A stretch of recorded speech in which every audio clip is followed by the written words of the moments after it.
Hello everyone, welcome to Sakshi's vlog. तो मैं आपको आज कोड के मतलब आपके नीट फॉर्म के दौरान मतलब आपके नीट के दौरान कौन से कोड यूज़ कर सकते हो आप वो बताने वाली हूँ। मतलब कोड 1 to 7, कोड 1 किसके लिए, कोड 2 किसके लिए, कोड 3 किसके लिए, कोड 5 किसके लिए, ये सब कुछ बताने वाली हूँ। उससे पहले आपने नीट का फॉर्म फिल किया होगा या नहीं किया होगा, तो उसके लिए डॉक्यूमेंट्स क्या क्या चाहिए होगी उस पर मैंने वीडियो बनाया है, तो आप जाके देख सकते हो। उसमें मैंने बताया था कि कैटेगरी सर्टिफिकेट लग सकता है, पर फॉर्म फिल करते समय category certificate and address proof की ज़रूरत नहीं है आपको। मतलब आप विदाउट ये दो डॉक्यूमेंट्स के भी फॉर्म फिल कर सकते हैं। आपके काउंसलिंग के दौरान category certificate and address proof लग सकता है आपको। मैं आपको कोड के बारे में बताने से पहले ये कहना चाहूँगी कि आप नीट की प्रिपरेशन जो करने वाले हैं, मतलब कर रहे हैं 2024 के लिए, वो अभी स्टक मत करो। क्योंकि कुछ स्टूडेंट के दिमाग में सवाल आ सकता है कि अभी तो नीट के फॉर्म भी आ चुके हैं और हमारी पढ़ाई अब तक कुछ नहीं हुई। तो आपको ऐसा बिल्कुल भी नहीं करना है। जैसे पढ़ रहे हो वैसे पढ़ते जाना है। आपको ये सोचना चाहिए कि मेरी पढ़ाई को कैसे मैं ज़्यादा से ज़्यादा इम्प्रूव कर सकता हूँ। मैं ज़्यादा से ज़्यादा मतलब पढ़ाई को मतलब किस वे से करूँगा तो मेरी पढ़ाई अच्छी तरीके से हो। बायोलॉजी हो सकता है, केमिस्ट्री, फिजिक्स, कौन से मतलब तीनों में से कौन से भी सब्जेक्ट। जो फ्रेशर स्टूडेंट है उनके अभी अब 21 फेब से बोर्ड शुरू होने वाले, तो गिव अप बिल्कुल भी करना नहीं है। जितना हौसला 11th में नीट के लिए एडमिशन लेते वक्त था ना, उतना ही हौसला अभी एग्ज़ाम तक रखना है। एग्ज़ाम तक नहीं, पूरे रिजल्ट तक, काउंसलिंग तक, एडमिशन होने तक आपको हौसला रखना है। मतलब अभी डगमगाना नहीं, बिल्कुल भी गिव अप करने का नहीं, बिल्कुल भी। अब कोड वन उन स्टूडेंट के लिए जो फ्रेशर स्टूडेंट है, मतलब उनका बोर्ड्स कौन सा भी हो सकता है, सीबीएसई, आईसीएसई, मतलब महाराष्ट्र बोर्ड और Bihar board, other state board, कौन सा भी हो सकता है। मतलब उनके लिए कोड 1 है फ्रेशर स्टूडेंट के लिए। कोड 2 है ड्रॉपर स्टूडेंट के लिए, जिनका बोर्ड्स 2023, 2022, 2021 में हो चुका है, उनके लिए कोड 2 है। मतलब आपको गैप सर्टिफिकेट लग सकता है, पर अभी फॉर्म फिल करने के वक्त नहीं लगेगा। आपको गैप सर्टिफिकेट की ज़रूरत आपके काउंसलिंग के दौरान लगेगी। कोड 3 मतलब जो कर्नाटक बोर्ड से उनके लिए कोड 3, मतलब जो ड्रॉपर स्टूडेंट है उनके लिए कोड 3 है। मतलब उनके लगता है स्पेसिफिक होगा कोई, मतलब उनके लिए कर्नाटक बोर्ड से उनके लिए जो ड्रॉपर्स है उनके लिए कोड 3 है। कोड 1 फ्रेशर स्टूडेंट के लिए जो कर्नाटक है वो कोड 1 ही लगा सकते हैं आप लोग। कर्नाटक स्टूडेंट के लिए मैं बोल रही हूँ। कोड 4 मतलब जो स्टूडेंट फॉरेन से एमबीबीएस करना चाहते हैं उसके लिए, मतलब प्रोफेशनल, प्री मेडिकल ऐसे एग्जाम होते हैं, या आपने इंडिया से बीएमएस, बीएचएमएस, फार्मा वगैरह ऐसे कोर्सेज करते हैं, उनके लिए कोड 4 है। कोड 5 उनके लिए जो बीएससी कर रहे हैं पीसीबी प्लस इंग्लिश, पीसीबी में से कौन से भी 2 सब्जेक्ट प्लस इंग्लिश होनी चाहिए, उनके लिए कोड 5 है। मतलब किसी का फिजिक्स केमिस्ट्री प्लस इंग्लिश, किसी का बायो केमिस्ट्री प्लस इंग्लिश, किसका बायो प्लस फिजिक्स ऐसे प्लस इंग्लिश ऐसे हो गए, तो वो कोड 5 यूज कर सकते हैं। और कोड 6 बीएससी पास्ट, मतलब जो पास हो चुके हैं उनके लिए कोड 6 है।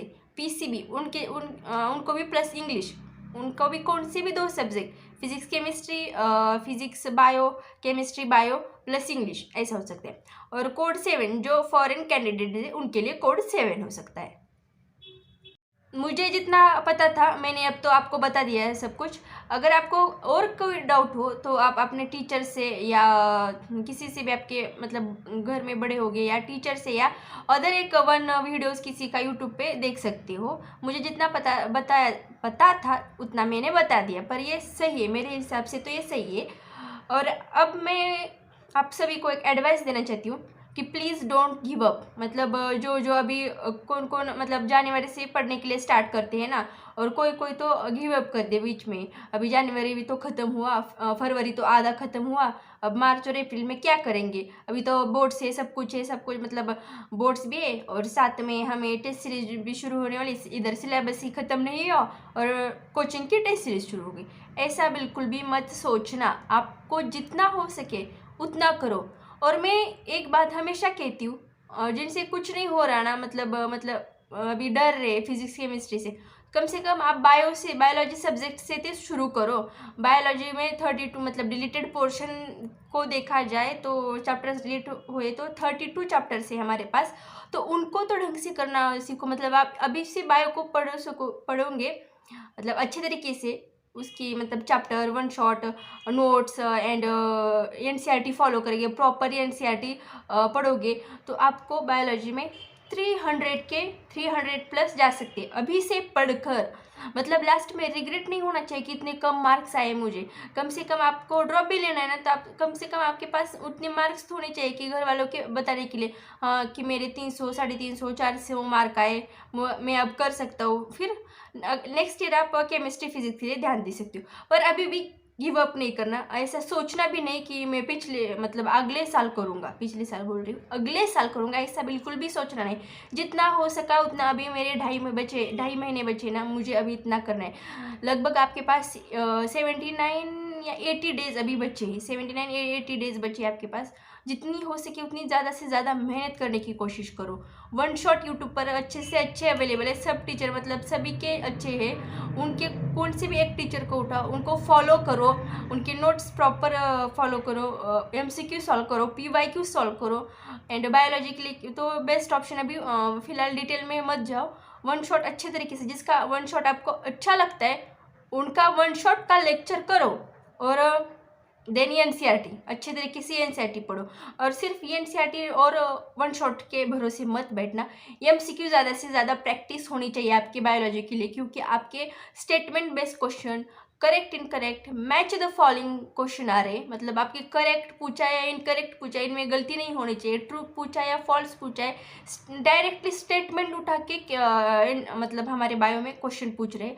और हमारे पास सब आता है, पर हमें एनसीईआरटी पढ़नी बहुत ज़्यादा ज़रूरी है, क्योंकि स्टेटमेंट क्वेश्चन कब सॉल्व होगी, जब हमारी एनसीईआरटी हमारे फिंगर टिप्स पे होगी, तभी हम स्टेटमेंट वाइज क्वेश्चन को सॉल्व कर सकते हैं।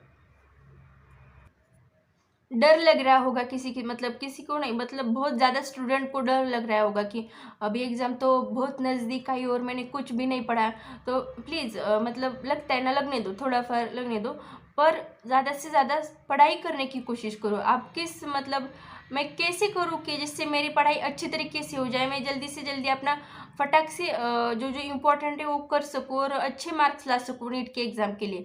अभी दूसरे सोचने के लिए या होगा या नहीं होगा ये सोचने में टाइम गवा कर आपके पास तो कुछ भी नहीं, फिर तो कुछ भी नहीं आएगा। इससे अच्छा आप करो, कोशिश तो करो, कुछ ना कुछ रिजल्ट तो आएगा। ऐसे सोचते बैठोगे तो खुद ही डिप्रेस होके 2.5 महीने गुजारोगे, एग्ज़ाम देने के बाद भी डिप्रेस रह जाओगे। मतलब टोटल 2.5 3 4 5 6 महीने आप डिप्रेस ही रह जाओगे। इससे अच्छा कि लास्ट में आप एग्ज़ाम देने के बाद, बाहर आने के बाद ऐसे रियलाइज होना चाहिए कि मैंने जितना भी 2.5 महीने में किया था ना, उतना तो मेरे से बन पाया।